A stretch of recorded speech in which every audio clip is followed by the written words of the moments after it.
उच्च अदालतको परिस्थितिमा सरकारी वकिल पनि उहाँको विरुद्धमा गएको छ। सरकार वकिल कार्यालय जिल्ला अदालतको फसेलाको विरुद्धमा अन्याय भयो रविजी जानु भएको छ। यो कानुनी बाटोबाट जाने प्रक्रिया हो। उच्च अदालतले सफाई पनि दिन सक्छ। जिल्ला अदालतले गरेको निर्णय ठिक छ भने त्यसलाई सदर गर्न पनि सक्छ। त्यतिले नभएर उहाँ सर्वोच्चमा पनि जानु। रविलाई चाहिँ यो धरोटी परोटी नौटङ्की यहाँ त्यहाँ भन्दा रविले गल्ती गरेको छ भने सार्वजनिक रूपमा रविले 1 2 3 4 5 6 7 8 9 10 यो खालको गल्ती गरेको छ भने सार्वजनिक गरेर जेल हाल्नुहोस् न, दुःख नदिनुहोस्, राजनीतिक प्रतिशोध नगर्नुहोस्। प्रमाण हुन्छ।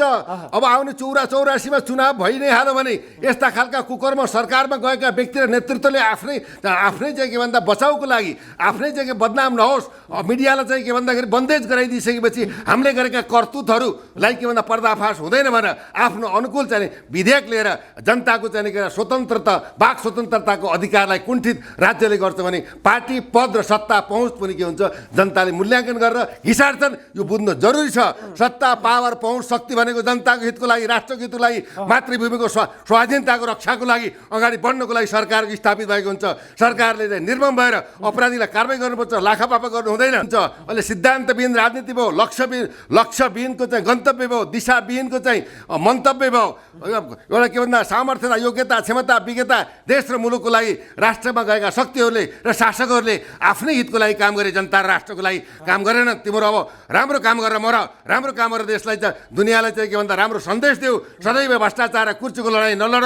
आफ्नै अनुकूल कम्फर्टेबल सरकार चलाएर चाहिँ जनतालाई बन्धक बनाएर राष्ट्रलाई बन्धक बनाएर राष्ट्रलाई विदेशी ऋणमा चुमलेर जनतालाई भारी कर तिराएर भ्रष्टाचारको अन्तको लागि सहकारी ठगलाई कारबाही हुनको लागि हरेक कुराहरूमा हामी रोडमा चाहिँ हामी बुलन्द तरिकाले भनौँ पटक पटक यो सरकारले विभिन्न बाहना षड्यन्त्रबाट थुनछेक समेत गर्दा पनि हामी ब्याग भएका छैनौँ। देश मेरो पनि हो, तपाईँको पनि हो, सारा नेपालीको चाहिँ मातृभूमिको रक्षार्थ जनताको हित र हकको लागि हामी चाहिँ अगाडि बढ्न र सरकारलाई घोडा टेकाउन बाध्य गराउने प्रतिबद्धता तपाईँकै मिडियाद्वारा म उद्घोष पनि गर्न चाहन्छु। यो साझा सभालाई स्वागत छ सम्पूर्ण मिडियामा। धन्यवाद। जय जननी जय मातृभूमि। पछिल्लो राजनीतिमा निकै उतार चढाव भइरहेको छ, यसलाई कसरी हेर्नु भएको छ नेपाली राजनीतिलाई? नेपालको राजनीतिक परिदृश्यलाई विगत र वर्तमान समेतको समीक्षागत परिस्थिति गर्दा राज्यले के त भन्दाखेरि जनताको हकमा मुलुकको हकमा र राष्ट्रिय समुन्नतिको पक्षमा अब कतिपय काम को सुरुवात भए तापनि त्यसको चाहिँ के भन्दाखेरि अन्ततोगत्ता सफल भएको परिस्थिति छैन भने अहिले आएर चाहिँ के त भन्दा वाक स्वतन्त्रताका परिस्थितिहरू मिडियालाई चाहिँ के भन्दा अन्डर कमान्डमा ल्याउने कुराहरू होइन। अब जनताको सार्वभौम सत्तामा चाहिँ कुठाराघात गर्ने खालका विधेयकका कुराहरू पनि बजारमा यत्रतत्र सर्वत्र छरिएको अवस्था पनि छ। मुलुक यसरी दम बन्दैन। मुलुक बनाउनलाई राजनैतिक इच्छा शक्ति भएको नेतृत्व र व्यक्तित्वको अत्यन्त आवश्यक छ। हेर्नु सर, अहिले पछिल्लो समय यो 2/3 सरकारले मिडिया विधेयक भनेर ल्याएको छ। मिडिया विधेयक आतंक तरिकाले फैलिएको छ, निकै चर्को विरोध भइरहेको छ। अन्तर्राष्ट्रिय पत्रकार महासङ्घदेखि नेपाल पत्रकार महासङ्घ विभिन्न सङ्घ संस्था सङ्गठनहरूले विरोध गरिरहेछन्। यसलाई कसरी हेर्नु भएको? मूलत यो तपाईँ कुन शासन व्यवस्थामा हुनुहुन्छ? पहिलो मेरो प्रति प्रश्न तपाईलाई, तपाईँ देशको प्रजातान्त्रिक जनताको शासन व्यवस्थामा तपाईँ चाहिँ भन्दा त्यसको मूल्य मान्यता आदर्श सम्मान इज्जत प्रतिष्ठा साथ सम्मान गरेर तपाईँ बस्नु भएको छ भने जनताको हक हितका विपरीत यस्ता विधेयक ल्याइन्छ। मूलत के भन्दा वाक स्वतन्त्रताको पक्षमा सामाजिक सञ्जालको पक्षमा के कान निमेट्ने गरी अबदस्त गर्ने गरी जनताको चाहिँ हितार्थ जनताको सुसूचित हुन पाउने अधिकारलाई कुण्ठित गर्नको लागि मिडियालाई बन्देज गर्नको लागि यस्ता खालका चाहिँ विधेयकहरू ल्याइन्छन् भने यो सरासरी हुन्छ, गलत हो। तपाईँलाई थाहा छ गोकुल बास्कोटाले पनि तपाईँ विगतको समयमा 5 लाख जरिमाना 15 वर्ष ब्याक हुनु पर्यो। गुठी आन्दोलनमा गुठीको चाहिँ आन्दोलनमा पनि सरकार ब्याक हुनु पर्यो। त्यसरी जनताको अदालत जनताको चाहिँ समर्थन जनताको चाहिँ के भन्दाखेरि चाहना विपरीत आएका हरेक विषयहरू के हुनुमा चाहिँ सरकारले घोडा टेक्नुपर्छ। जनताले नै सरकार बनाएको, जनताको हकमा मिडियाको हकमा सर्वसाधारण व्यक्तिको जसको कोही बोलिदिने कोही छैन होइन, त्यस्ता व्यक्तिलाई बोलिदिने सुसूचित गरिदिने राज्यलाई खबरदारी गर्ने देशको सुशासनको प्रत्याभूति दिने दण्डहीनताको अन्त्य दिने अन्त्य गर्ने र एउटा सूचनाको हकलाई नेपालको संविधानले दिएको हकलाई विधेयकबाट बन्देज गर्छ भने के हुन्छ भन्दा यो खरो दरो विरोध हुन्छ, सडक आन्दोलन हुन्छ, हुँडा टेकेर सरकारले के हुन्छ भन्दाखेरि यसलाई ब्याक हुन बाध्य हुन्छ। किन जनता नै शक्तिशाली चाहिँ के भन्दा जनता नै जनार्दन हो। जनताको अगाडि विश्वको कुनै पनि अदालत, कुनै पनि विधेयक, ऐन, कानुन, इभन संविधान पनि काम लाग्दैन। त्यो जनतालाई चिडाउने वा मिडिया माथि प्रतिबन्ध लगाउने, वाक स्वतन्त्रताको हनन गरेर के भन्दा मुखमा बुझो लगाउने काम चाहिँ सरकारले गर्छ भने यो प्रजातान्त्रिक मूल्य मान्यता आदर्श विपरीतको परिस्थिति भएको हुनाले यसमा घोर विरोध हुन्छ। यहाँ तेरो मेरो होइन, यो साझा सवाल हो, राष्ट्रिय सवाल हो। सूचनाको हक पाउने र राज्यले गल्ती गर्छ भने खबरदारी गर्ने, जनताको नासङ्गिक हकमा कुठराघात राज्यले गर्छ भने यसको प्रतिवाद खरो दरो रोड सदन र चाहिँ हरेक ठाउँमा चाहिँ आन्दोलन हुन्छ। यो ध्रुव सत्य हो। तपाईहरु सडकमै उत्रिनु होइन, सडकदेखि सदनसम्म चर्को हामी त सडकमै छौँ। आज 15-20 वर्षदेखि सडकमै छौँ। देशको हकमा, मुलुकको हकमा, राष्ट्रको हकमा, भ्रष्टाचारको अन्तको लागि, सहकारी ठगलाई कारबाही हुनुको लागि हरेक कुराहरूमा हामी रोडमा चाहिँ हामी बुलन्द तरिकाले भनौँ पटक पटक यो सरकारले विभिन्न बाहना षड्यन्त्रबाट थुन छेक समेत गर्दा पनि हामी ब्याग भएका छैनौँ। देश मेरो पनि हो, तपाईँको पनि हो, सारा नेपालीको चाहिँ मातृभूमिको रक्षार्थ जनताको हित र हकको लागि हामी चाहिँ अगाडि बढ्न र सरकारलाई घोडा टेकाउन बाध्य गराउने प्रतिबद्धता तपाईँकै मिडियाद्वारा म उद्घोष पनि गर्न चाहन्छु। यो साझा सवाल हो। जुन अहिलेको समयमा सामाजिक सञ्जाललाई दर्ता गर्ने प्रक्रिया र त्यसमा दुरुपयोग केही भयो भने 5 लाखदेखि करोडसम्म चाहिँ जरिवाना हान्ने र जेलसम्मको जीवन बिताउनु पर्ने अवस्था देखिएको छ यतिखेरको समयमा। यसलाई कसरी हेर्नु भएको छ? होइन, जेलसम्म बिताउने भन्दा पनि सरकार के को लागि भन्दा जनताको लागि। जनता छन् र सरकार छ। तर यहाँ त तानाशाही भयो भन्ने सरकार डेमोक्रेसीको वे अफ लाइनमा गएको सरकारले अब हिटलरी पारा, अब राणा पाराको चाहिँ परिस्थिति जन्माउँछ, निरङ्कुशता जन्माउँछ भने उसको चाहिँ देश दुनियाँ र स्वयं पार्टी र सरकारहरूलाई दुर्भाग्यपूर्णबाट विडम्बना हो। अहिलेको 2-3ले के गर्नुहुन्छ?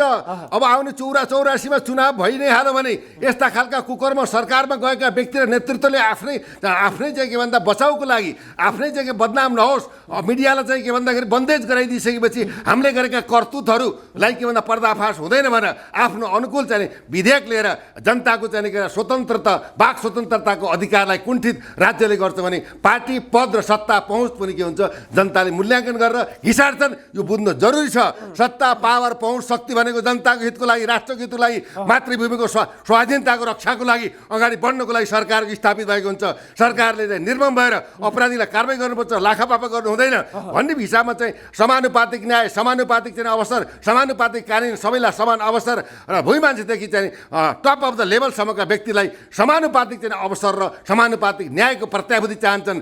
देशमा शान्ति, सुरक्षा, अमन, चयन, समृद्धि र विकास चाहन्छन् जनताले। घाँस बास, रोजगार र स्वरोजगारको व्यवस्था चाहन्छन्, कल कारखानाको स्थापना चाहन्छन्। देशमा चाहिँ भएका प्राकृतिक सम्पदालाई उत्पादन गरेर विश्व बजारमा लगेर देशको चाहिँ आर्थिक विकासको लागि, आर्थिक चाहिँ के भन्दा सबलीकरणको लागि जनता चाहिँ सरकारलाई पटक पटक घचघच्याइरहेको अवस्था हो। सरकारले अभिभावकीय भूमिका रहेर यस्ता गलत कुरालाई चाहिँ रोक्नुपर्छ भन्ने हाम्रो मान्यता पनि हो। हजुर, तपाईँको विश्लेषण अनुसार हिटलरको शासन जस्तो, राणाको शासन जस्तो लाद्न खोजियो होइन? प्रजातन्त्रमा निरङ्कुशता मान्ने हुँदैन। प्रजातन्त्रको गुण र दोष हुन्छ। प्रजातन्त्रको मूल्य, मान्यता, आदर्श, सिद्धान्त, परिस्थिति। प्रजातन्त्रमा सिद्धान्त सहितको राजनीति हुन्छ। अहिले सिद्धान्तविहीन राजनीति भयो, लक्ष्यविहीनको चाहिँ गन्तव्य भयो, दिशाविहीनको चाहिँ मन्तव्य भयो। एउटा के भन्दा सामर्थ्यता, योग्यता, क्षमता, विज्ञता देश र मुलुकको लागि राष्ट्रमा गएका शक्तिहरूले र शासकहरूले आफ्नै हितको लागि काम गरे, जनता र राष्ट्रको लागि काम गरेन। तिम्रो अब राम्रो काम गरेर मर, राम्रो काम गरेर देशलाई चाहिँ दुनियाँलाई चाहिँ के भन्दा राम्रो सन्देश देऊ। सदैव भ्रष्टाचार र कुर्चीको लडाइँ नलड। आफ्नै अनुकूल कम्फर्टेबल सरकार चलाएर चाहिँ जनतालाई बन्धक बनाएर, राष्ट्रलाई बन्धक बनाएर, राष्ट्रलाई विदेशी ऋणमा चुमलेर, जनतालाई भारी कर तिराएर, जनताको रगत र पसिना चुसेर रजगज गर्ने काम बन्द गर। सादा जीवन, उच्च विचार, हाई अब सिम्पल लिभिङ, हाई थिङ्किङमा अगाडि बढ। देशलाई बनाउने, जनताको मुहार हँसाउने, भुइँ मान्छेका पैसाहरूलाई कसरी व्यवस्थापन गर्ने, घाँस बास कृषिमा क्रान्ति कसरी गर्ने, शिक्षाको उन्नति कसरी गर्ने, यो राष्ट्र निर्माणमा जाने कि यस्तै विधेयक नौटङ्की ल्याएर देशलाई के भन्दा अचल र तरल राजनीतिबाट जनता र राष्ट्रलाई थला पार्ने यो प्रश्न पनि हो। तर राज्य सञ्चालकहरू जनताको अदालत छ भन्ने कुराहरू किन बुझ्दैनन्? किन बुझ्दैन भन्दा, किन यसरी आफ्नो अहमताका साथ आफ्नो अगाडि किन बुझ्दैन भने सुन्नुहोस्, यो के छ भन्दा यो राजनीतिक एउटा के भन्दा नसा हो। यो अफिमको नसामा जब अफिमको नसामा मान्छे पर्छ उसले घर परिवार समाज राष्ट्र मेरो दायित्व मेरो कर्तव्य मेरो भूमिका मैले प्राप्त गरेको जनताबाट पाएको विरासत सम्मान इज्जत प्रतिष्ठालाई दाउमा राखेर केवल स्वार्थमय राजनीतिमा तल्लीन हुनाले यी कुराहरू के हुन्छ भुल्न जान्छ। तर त्यो भुलाइले के हुन्छ कालान्तरमा के हुन्छ त्यसको परिणाम अत्यन्त अकल्पनीय अत्यन्त दुःखद र अत्यन्त चाहिँ के भन्दा कष्टकर हुने चाहिँ निश्चित छ। त्यसैले सत्ता शक्ति र पावरलाई जनताको हितमा मुलुकको हितमा कृषिको क्रान्तिमा शिक्षाको क्रान्तिमा बाटोघाटो विभिन्न टेक्नोलोजिकल विकासमा अगाडि बढाएर युवालाई देशमै स्थापित गरेर अगाडि बढ्ने मुद्दामा कर्मश चाहिँ रणनीति बनाएर यो सरकार अगाडि जाँदैन र 2/3 दम्मेबाट जनतालाई दमन गर्न खोज्छ भने जनताले यिनीहरूको दमन गर्छन्। यो धुरो सत्य पनि हो, यो जनताको आवाज पनि हो। जनताले सरकारलाई दिएको यो खरो र दरो अभिव्यक्ति चाहिँ के भन्दाखेरि जनताको आकाङ्क्षाको चाहिँ प्रस्फुटन पनि हो र ध्यान आकर्षण पनि हो। सरकारलाई सच्चिनको लागि तपाईँको मिडियाबाट जनताको आवाजलाई पस्किएको यो एकदम के भन्दा ठोस अवस्था पनि हो। हेर्नुहोस् तर डिएसपी साहब तर सामाजिक सञ्जाललाई नियमन गर्नुपर्छ भन्दैमा हामीले त्यति धेरै आपत्ति जनाउनु पर्ने पनि देखेका छैन। सामाजिक सञ्जाल पनि त दुरुपयोग भएको कति ठाउँमा त हामीले पनि देखेका छौँ। ये सब सामान्य कुरा हुन्। अब सरकारमा विधेयक ल्यायो भन्दैमा राष्ट्रिय सभाका कुरा छन्, अब तपाईँको चाहिँ प्रतिनिधि सभाका कुरा छन्, तपाईँको अब हिउँदे अधिवेशन खुल्ने अवस्थाको कुरा छ। यिनीहरू त विगतमा 5 वर्षसम्म अरबौँ खरबौँ भ्रष्टाचार गरेको देशद्रोहन गरेको होइन मातृभूमिको चाहिँ अस्मिता लुटेको विदेशी परस्त राजनीतिमा लम्पसार भएको मातृभूमिको रक्षा गर्न नसकेको देशको धर्म संस्कृति परम्परा इतिहासलाई पनि समितिले कुठाराघात गरेको पक्षमा 5 वर्षसम्म भ्रष्टाचार जति गरे पनि 5 वर्षपछि उसको चाहिँ मुद्दा लाग्दैन भनेर सदनमा विधेयक ल्याउन खोजेको थिएन।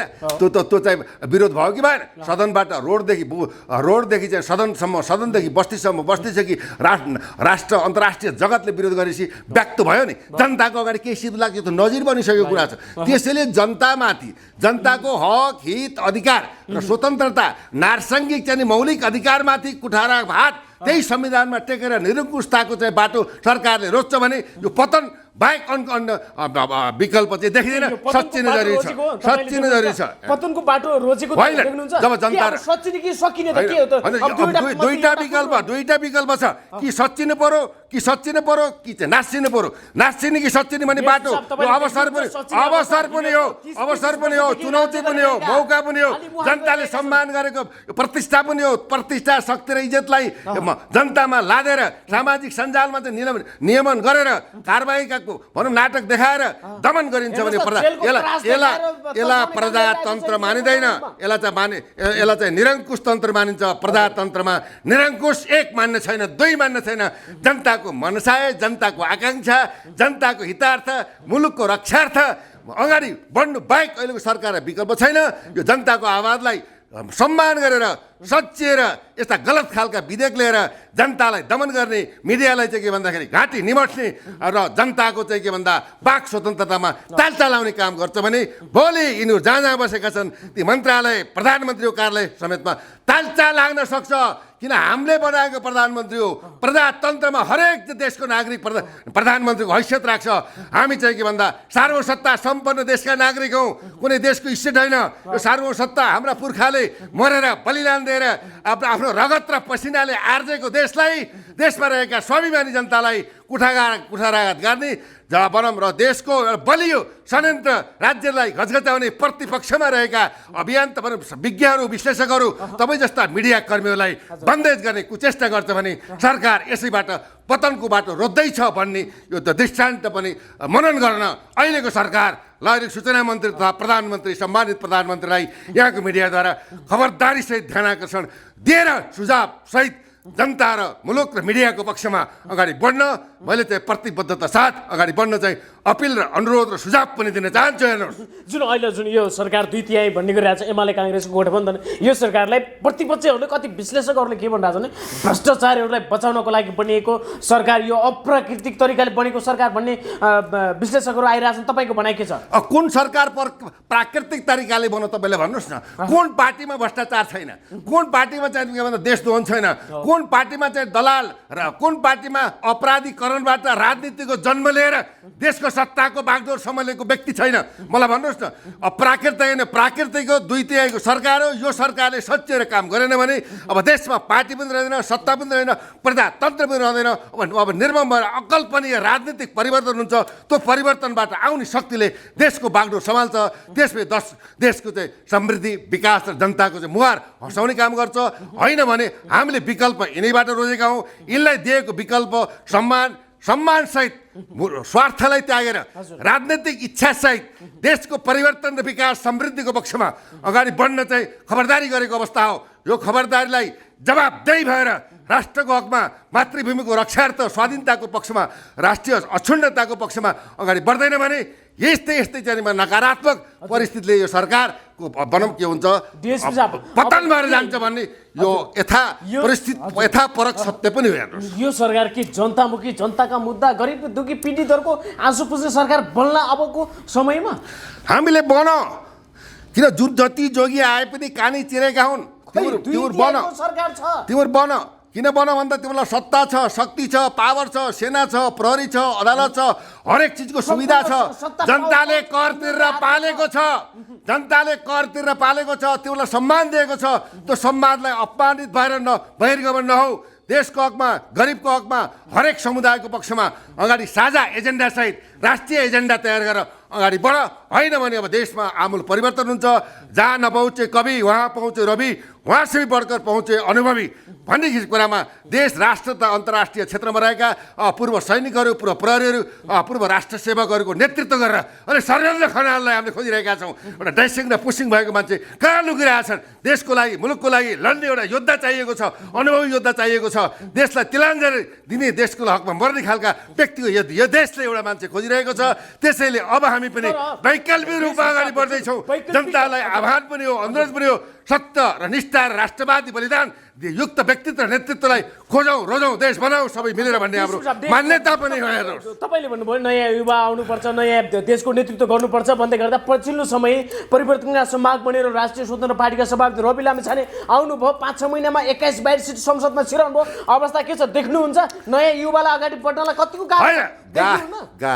गाह्रो के त भन्दा रवि लामेछानेलाई सत्तामा गएर यी पहिलेकै जाने मान्छेका, पहिलेकै चाहिँ नेतृत्व जो टेस्टेड भएका, पटक असफल भएका, जनताले मन नपराएका मान्छेसँग गएर बाँडीचुडी खानको लागि तपाईँलाई सत्तामा जानु भनेका थियौँ कि हामीले? तपाईँ सत्तामा नगएर प्रतिपक्षमा बसेर भ्रष्टाचारको अन्त्य गर्ने एउटा दरो प्रतिपक्ष भएर प्रतिपक्ष बिनाको प्रजातन्त्र कुनै अर्थ रहँदैन। अगाडि बढ्नुहोस् भन्दा उहाँ सत्तामा जानुभयो। सत्तामा गइसकेपछि उहाँको के एउटा गरिमा, महिमा र सम्मानमा पनि प्रश्न चिन्ह खडा भयो। र अहिले उहाँले विभिन्न चाहिँ भनौँ यस्ता सहकारीका प्रकरणमा एउटा अनुसन्धान प्रक्रियाहरू झेलिराख्नु भएको छ। त्यसैले जनताले के मेन्डेट दिएर पठाएका थिए, उहाँ के मेन्डेट लिएर सरकारमा जानुभयो? त्यो हुनाले के भन्दा सरकारमा जानु हुनु थिएन, उहाँले गल्ती गर्नु हो। त्यही गल्तीको कुरामा अहिले चाहिँ के भन्दा अब हाम्रो विरासत समाप्त पार्ने एउटा युवा शक्ति भनौँ एउटा के भन्दा उदयमान भए।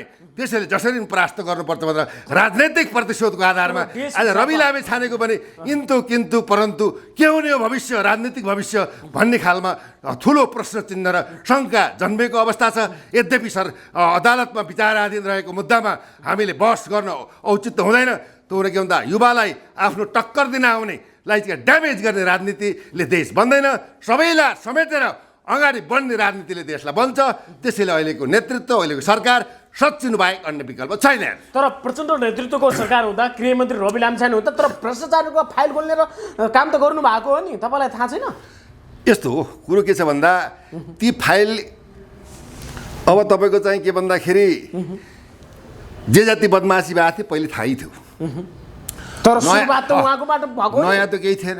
बाँसबारी भनौँ के अरे जुत्ता कारखानाको जग्गा छता चुलो भएको थिएन। त्योभन्दा पहिला रवि लामिछाने जब गृह मन्त्रालयमा नजाँदाखेरि केही पनि थाहा थिएन, छता चुलो थिएन। तर त्यसपछि आएर काण्डको देश पनि हो, काण्डको पार्टी, स्काउट काण्ड होइन, भुटानी शरणार्थी काण्ड, यावत काण्डमा ताण्डव मचाएको अवस्था त पक्कै थियो। तथापि सत्य त बोल्नुपर्छ। नारायण काजी श्रेष्ठको पालामा, प्रचण्डको सरकारको पालामा नारायण काजी गृहमन्त्री हुँदा उनले चाहिँ एउटा एउटा सुपर माने मन्त्री लेभलको मान्छेहरूलाई हजुर। कारबाहीको दायरामा अगाडि बढाएको नेतृत्व नारायण काजी श्रेष्ठ हुन्। त्यो मानेमा प्रधानमन्त्री तत्कालीन पुष्पकमल दाहाल प्रचण्डलाई धन्यवाद दिनैपर्छ। रवि लामिछाने पनि दोस्रो पटक गृहमन्त्री हुँदाको अवस्थामा उनले चाहिँ भुटानी शरणार्थी वाइडवडी ललिता निवास यावत कुराहरूमा यो ललिता निवासको खास अनुसन्धान र प्रक्रिया बढाउने पूर्व आइजिपी सर्वेन्द्र खनालले नै गरे हो। हेर्नु स्पष्ट कुरो यहाँ कसैले गरायो हुन्छ त म दीपक मनानेलाई ज्यान मार्ने युद्धको पनि उसैले पक्रायो। हेर्नु सही ये the great top of the leadership भनौँ हो द चाहिने के भन्दा अर्गनाइज पुलिस अर्गनाइजमा यो खालको आइडेन्टिटी भएका मान्छेहरू यहाँ धेरै छन्, लुकेका छन्, तर कहाँ हराएको छन् मलाई थाहा छैन। भन्न खोजेको के भन्दा रविले लास्ट आएर प्रचण्डको चाहिँ निर्देशन भाइ गृहमन्त्री लेख्ने गर्न सक्दैन, प्रचण्डको साथ पाएर रविले केही गर्ने जमरको चाहिँ पक्कै गरेका हुन्। त्यो कुरालाई हामीले बाल मन्दिरका जग्गाहरू, अब तपाईँको चाहिँ स्काउटका जग्गाहरू, अरुण चौधरीको जग्गाहरू, अब श्री रिवाजीको नागरिकताको प्रकरणका कुराहरू टप लेभललाई चाहिँ टचिङ गरेर चाहिँ साना छोइमा सानालाई एन्ड ठुलालाई चाहिन हुनु हुँदैन, समानुपातिक न्याय हुनुपर्छ भनेर स्टेप चाल्न खोजेको, खुट्टो उचाल्न खोजेको अवस्थामा तानिएको अवस्था त पक्कै हो। राजनीतिक प्रतिशोधात्मक अवस्थामा अहिले भनौँ नेपालकै इतिहासमा यति के भन्दा भनौँ एउटा इतिहासै रच्ने हिरासतको धरोटीको लाइभको अब भनौँ रविको केसमा अहिलेको पछिल्लो समय सहकारी प्रकरणले फन विभिन्न जिल्लामा घुमाइयो। अहिले रवि लामिछाने 3वटा जिल्ला अदालतबाट उहाँ धरोटीमा निस्किसक्नु भएको छ, अझै 2 जिल्लामा फेस गर्नुपर्ने अवस्था छ। तर कास्की अदालतको जुन आदेश थियो 65 लाख धरोटीमा उहाँ चाहिँ रिहा हुने, त्यसको विरुद्धमा अहिले उच्च अदालत जानुभएको छ। अब यो विषयलाई कसरी हेर्नुहुन्छ तपाईँले? उच्च अदालतमा उहाँ कास्कीबाट जान सक्नुहुन्छ, काठमाडौँ जान सक्नुहुन्छ, रूपन्देही जान सकिन्छ, यो चाहिँ नैसर्गिक अधिकार हो, जान पाइन्छ। र फेरि उहाँकै विरुद्धमा जान पाइन्छ। कतिले भन्दछन् उच्च अदालतले अब उनलाई चाहिँ सफाई दिन्छ, ठोस प्रमाण दिन सकेको छैन। देओस् शुभकामना छ है, त्यसमा चाहिँ के भन्दा हाम्रो कुनै चाहिँ के भन्दा कमेन्ट छैन, देओस् शुभकामना छ। तथापि रह्यो प्रश्न के त भन्दाखेरि उच्च अदालतको परिस्थितिमा सरकारी वकिल पनि उहाँको विरुद्धमा गएको छ। जिल्ला अदालतको फसेलाको विरुद्ध अन्याय भयो रविजी जानु भएको छ। यो कानुनी बाटोबाट जाने प्रक्रिया हो। उच्च अदालतले सफाई पनि दिन सक्छ, जिल्ला अदालतले गरेको निर्णय ठिक छ भनेर त्यसलाई सदर गर्न पनि सक्छ। त्यतिले नभएर उहाँ सर्वोच्चमा पनि जान सक्नुहुन्छ, बाटा र बाटाहरू अदालतको पनि अदालत सर्वोच्च अदालत अभिभाविक अदालतमा जान सकिन्छ। तर रहेको के भन्दा रविलाई चाहिँ यो धरोटी परोटी नौटङ्की यहाँ त्यहाँ भन्दा रविले गल्ती गरेको छ भने सार्वजनिक रूपमा रविले 1 2 3 4 5 6 7 8 9 10 यो खालको गल्ती गरेको छ भने सार्वजनिक गरेर जेल हाल्नुहोस् न, दुःख नदिनुहोस्, राजनीतिक प्रतिशोध नगर्नुहोस्। प्रमाणले घेर्छ, प्रमाणले चाहिँ के भन्दा दोषी ठहर्छन् भने रविलाई देवत्वकरण गर्नु छैन। तर यो चाहिँ यो किचलो गिजलो राजनीतिक परिवेशलाई यो तछाड मछाड गरेर गर्नुभन्दा सत्यगत तथ्यगत के हो त्यो धरातलमा टेकेर दुधको दुध पानीको पानी सही जस्टिफिकेसन दिएर अगाडि बढ्नुहोस् भन्ने सरकार पक्ष र उहाँलाई राजनीतिक प्रतिशोधनमा लक्षित गरिएका व्यक्तिहरूलाई हामीले भनेको अवस्था हो। तथापि चाहिँ के त भन्दा के त रवि लामिछाने यदि उनले सहकारी ठोकेकै रहेछन्, जेलै गएपछि के सहकारी पीडितले न्याय पाउँछ? सहकारी पीडितको एउटा कुरो राम्रो कुरो सरकार त्यतिर हाम्रो भनाइ एउटा माने जनताले मानेको जानेको यो केटाले केही गर्छ देशको लागि भनेर जनताको चाहिँ आत्मामा बसेको राष्ट्रिय राजनीतिको केन्द्रबिन्दुमा आएको, विदेशलाई छोडेको, देशलाई केही गर्छु भनेको नेतृत्वले सफाई पाएर क्लिन चिट पाएर होइन it should be prime minister for the future in the country भन्ने हिसाबमा होस् तथास्तु छ। तथापि रविलाई मात्रै जेल हालेर आज चाहिँ सहकारी पीडितका 72 लाख सहकारी पीडितका ती गरिब गुरुवाहरूको पैसा खाएको अवस्थामा राज्य सरकारले खै आन्दोलन गरेको, खै सरकार पीडितहरूले सञ्चित गरेको पैसा पाउनुपर्छ भनेर रोडमा आन्दोलन भएको। आज व्यक्ति विशेषको रूपमा मात्रै नभएर आज ती पीडितको हकमा सरकारले व्यवस्थित नियम बनाएर ऐन बनाएर व्यवस्थित रूपमा चाहिँ ती पीडित चाहिँ भई मान्छेहरूको पैसा सञ्चय गरेको पैसा व्यवस्थापन गर्ने सरकार किन मौन भएर बसेको रहेछ भन्ने प्रश्न हो। तपाईँको प्रश्न रविलाई कारबाही गरेर ती पीडितले न्याय पाउँछ भन्ने छैन। न्याय दिने भनेको सरकार हो। सरकारले एनी कन्डिसनले गरिबको न्याय दिनुपर्छ। अब यदि कुनै देश राष्ट्रको सत्ता राष्ट्रभक्त छ भने आज पीडितहरूको पक्षमा बोल्नुपर्छ, पीडितहरूको पक्षमा लड्नुपर्छ, पीडितको पक्षमा पीडितहरूको पक्षमा चाहिँ आन्दोलन गर्नुपर्छ, पीडितको पक्षमा चाहिँ लड्नुपर्छ, बहस गर्नुपर्छ, सामाजिक सञ्जाल तताउनुपर्छ। हरेक व्यक्तिले पीडितको पक्षमा जनता नै अदालत हो भनेर सरकारलाई घचघचाएर व्यवस्थापन गर्नुपर्छ। त्यही सरकारसँग मौन बस्नु छुट छैन। त्यसैले यी भुइँ मान्छेका 72 लाख पीडितहरूको पैसा तत्काल सरकारले चाहिँ एउटा नियम ऐन कानुन बनाएर चाहिँ व्यवस्थापन गर्नु भए अन्य विकल्प पनि छैन। हुन्छ, समय समाजको लागि यहाँलाई धेरै धेरै धन्यवाद। जय जननी जय माता।